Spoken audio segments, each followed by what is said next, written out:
Ya, Assalamualaikum warahmatullahi wabarakatuh. Salam sehat, sahabat sehat Rumah Sakit Ortopedi Prof. Dr. S. Surakarta. Saya di sini Dr. Mujadid, Hidul Haq, spesialis ortopedi dan traumatologi, konsultan muskuloskeletal tumor. Dalam hal ini saya akan mencoba menjawab beberapa pertanyaan-pertanyaan yang masuk di media sosial Rumah Sakit Ortopedi yang berkaitan dengan tumor tulang. Ya, ada beberapa pertanyaan yang masuk baik di IG, YouTube maupun Facebook mungkin ya. Ya, silakan.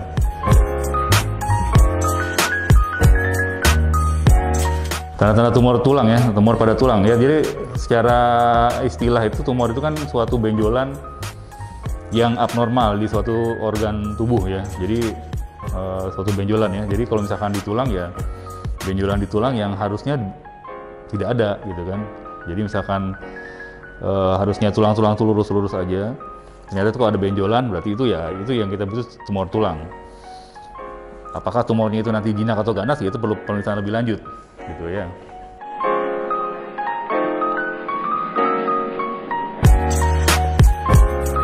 Ya, kalau sudah 15 tahun saya perlu tahu umurnya berapa pasien ini, umur berapa ya kan.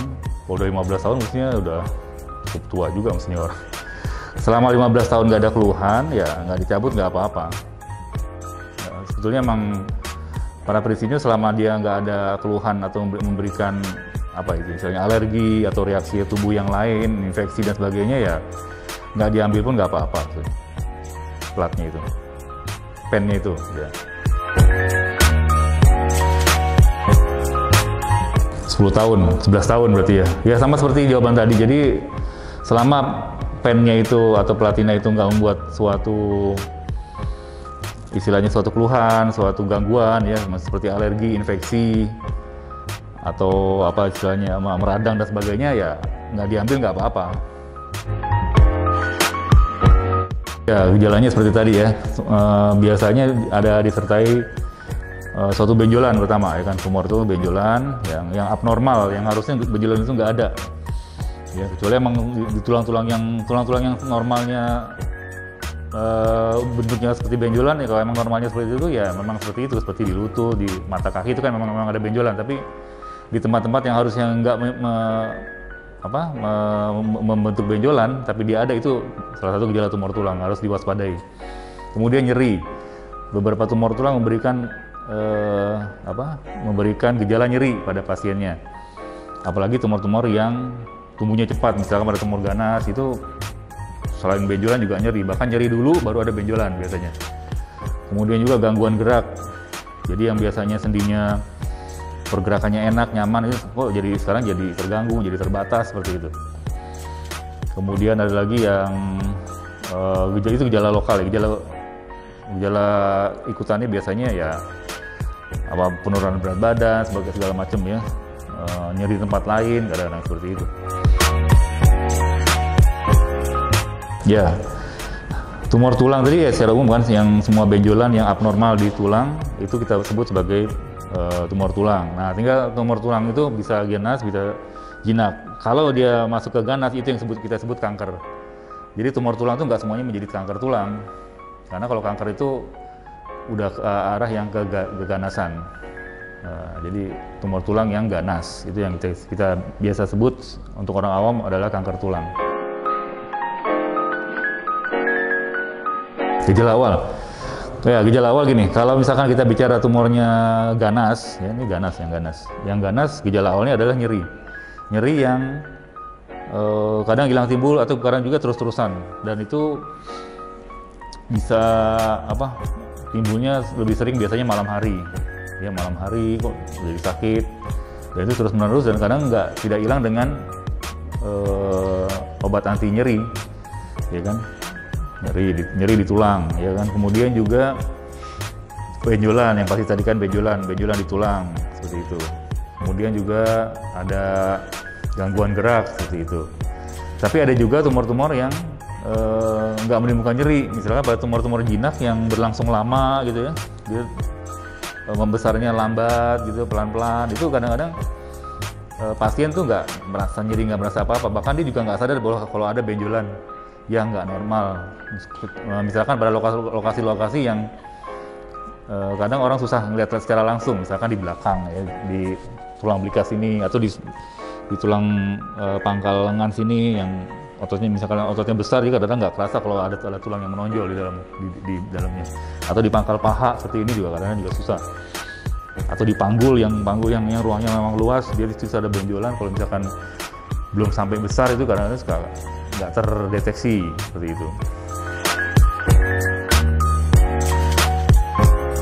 Nah, tumor abdomen itu tumor di rongga perut, bisa aja. Jadi, apalagi rongga perut ya, rongga perut itu bisa dari usus, bisa dari lemaknya, bisa dari penggantung usus, bisa dari lambung, ya kan? Usus juga bisa dari usus besar, bisa dari usus kecil ya, bisa dari yang terakhir usus yang kolon yang terakhir itu. Nah itu biasanya itu di ranahnya bedah digestif, bedah rongga perut, bedah usus dan pencernaan dan sebagainya. Itu memang bisa banyak ya, karena kan tumor itu juga berasal dari sel ya, sel-sel yang berubah sifat dan dia berkembang. Jadi semua organ bisa berubah menjadi tumor gitu.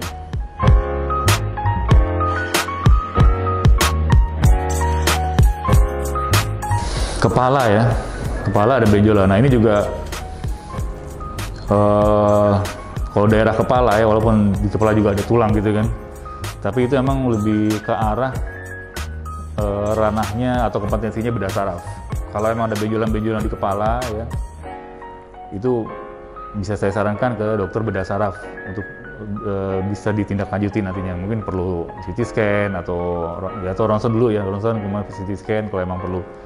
Karena nanti misalkan dia benjolannya, ya kalau benjolannya hanya keluar, tapi ternyata keluar dan dalam itu kan, nah itu yang kita nggak kelihatan dari luar, itu perlu misalnya lebih lanjut mungkin nanti, atau mungkin perlu tindakan lebih lanjut nanti oleh dokter bedah saraf.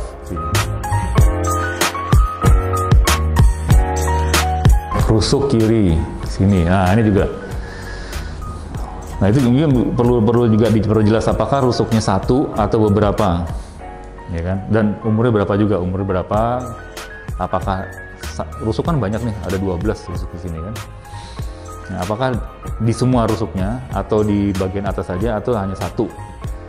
Nah itu kalau, dan benjolannya sebelah mana? Kadang gini kan, tulang rusuk tuh tulang iga ya, iga berarti kan tulang iga.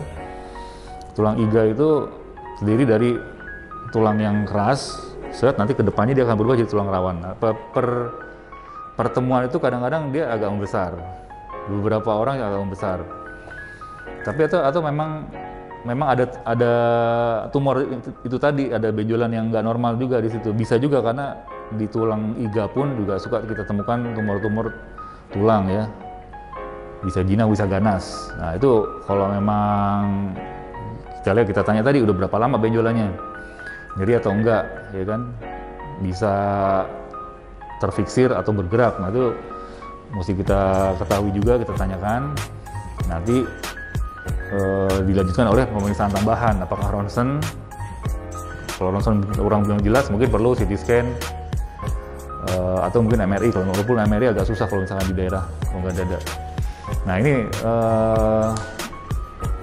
lebih baik lagi juga konsul ke bagian bedah rongga dada, karena walaupun sama-sama tulangnya ya, tulang iga itu biasanya untuk yang lebih berkompeten menjawabnya dokter bedah rongga dada dan jantung ya, atau kita sebut spesialis bedah torak dan kardiovaskuler, SPB TKV itu yang lebih bisa menjawab mungkin misalkan ada benjolan di tulang iganya.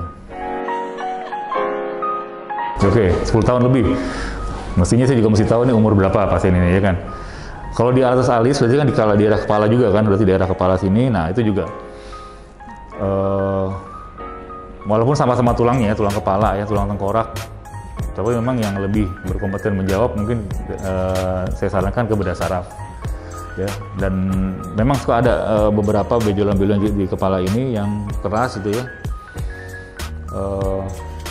bisa juga kita sebut tumor ya, untuk tumor tulang. Mungkin kalau misalkan 10 tahun mestinya jinak. Kalau misalkan dia nggak ada agresif yang begitu jelas ya, berkembangan 10 tahun keras, nggak ada perkembangan yang lebih lanjut, kemungkinan sih jinak. Tapi bisa dipastikan lagi untuk untuk lebih dipastikan lagi dengan pemeriksaan tambahan, mungkin apakah ronsen atau CT scan nanti, atau kalau perlu biopsi nanti kita lihat.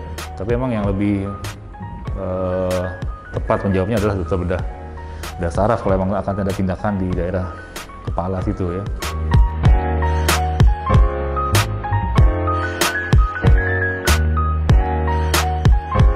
Ya, di sini berarti ya, dada bagian depan sebelah kanan. Nah itu memang di sini memang ada sendi di sini. Di sini ada sendi antara tulang dada depan ini dengan tulang clavikular sini. Jadi itu ada sendi. Nah sendi itu di sini kadang makanya memang mesti perlu tahu juga ibunya pasien ini umur berapa, benjolannya udah berapa lama. Nah ini karena dia juga nggak sadar ya, mungkin udah lama ya, tapi dia nggak sadar. Nah benjolan besar tuh bisa juga karena di sini tuh macam-macam. Jika karena di sini sendi, bisa juga ada peradangan sendi ya, peradangan sendi, peradangan sembuh, sehingga kapsul sendi itu menebal. Nah, menebal itu kelihatan lebih besar jadi sebelahnya. Ya. Atau memang ada tumor jinak yang tumbuhnya lambat di situ, bisa juga. Ya, tumor tulang yang jinak, tumbuhnya lambat, tiba-tiba ketawanya secara besar. Kok ini besar sebelah nih? Ya. Nah, nanti untuk mengetahui dengan pastinya ya kita periksakan nanti apakah perlu ronsen, kayak tadi lagi, apakah perlu ronsen, perlu apa? CT scan ya, untuk lebih jelas lagi untuk melihat konfigurasi tulangnya. Kalau memang nanti masih mencurigakan lagi ya mungkin pada pemeriksaan biopsi nanti kita buktikan bahwa itu memang benar tumor atau ya peradangan tadi. Saya kira itu. Makrodaktili itu suatu kondisi di mana makrodaktili yang jari yang membesar gitu. Jadi misalkan salah satu jari ini jadi yang besar. Itu biasanya yang membesar bukan hanya tulangnya. Jadi jaringan yang lain pun membesar, kayak lemaknya, segala macam ototnya itu jadi bertumpuk besar gitu loh. Nah itu biasanya memang nggak masuk ke dalam tumor, tapi itu juga masuk ke dalam gangguan gangguan pertumbuhan lah, gangguan pertumbuhan organ dan sebagainya, ada kelainan dan sebagainya, sehingga dia memberikan makrodaktili. Ya, jadi jarinya besar satu, dia bisa ada beberapa gitu kan, seperti itu.